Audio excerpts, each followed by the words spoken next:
আমি আর আমার ছোট্ট বন্ধু দুজনে মিলে গিয়েছিলাম। আমাদের এখানের বাণিজ্য মেলা শুরু হয়েছিল তার প্রথম দিন। এরপরে প্রথম দিনেই দেখলাম সবকিছু ভালোই উঠেছে। এই যে বাচ্চাদের ঘোড়া, এই পক্ষীরাজ ঘোড়ায় করেই বাচ্চারা ঘুরে বেড়ায়। এরপরে দেখলাম প্লেন, এই প্লেনে কেউই ওঠেনি। এরপরে দেখি পাশ থেকে ট্রেনে একদল বুড়ো বুড়ি সাথে বাচ্চাদের সাথে উঠে পড়েছে। এরপরে দেখলাম নৌকা, এই নৌকা দেখলে আমার যে কি ভয় করে, মনে হয় এক ধাক্কায় আকাশে উড়ে যাব, তাই আর আমার নৌকায় ওঠা হয় না। এরপরেই আমি দেখতে পেলাম একজন লোক গোলাগুলি করতেছে। কি ব্যাপার, মেলার ভিতরে এত গোলাগুলি কিসের? তারপরে দেখলাম যে সে বেলুন ফাটাচ্ছে। এরপরে চলে আসলাম কসমেটিক্সের দোকানে।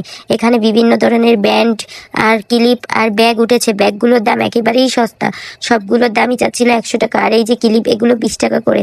আসলে এগুলো কিনে আনার পরে বাসায় সব কিছুই পড়ে থাকে, কোনোটাই ব্যবহার করা হয় না। আর এই যে ব্যাগগুলো দেখতে পাচ্ছেন, এই ব্যাগগুলো 100 টাকা আর 150 টাকা।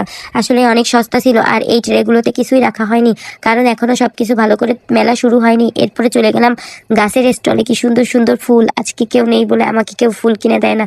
এরপর দেখলাম এখানে সব প্রেমিক প্রেমিকারা ফুল কেনা বেচা করতেছে। এখানে ফুল কিনে নিয়ে তার গার্লফ্রেন্ডকে গিফট করতেছে। আর এই মেলায় কি কি ঘুরলাম আর খেলাম দেখতে হলে চ্যানেলটিকে সাবস্ক্রাইব করে দিয়ে লাইক কমেন্ট শেয়ার করে দিবেন। ধন্যবাদ।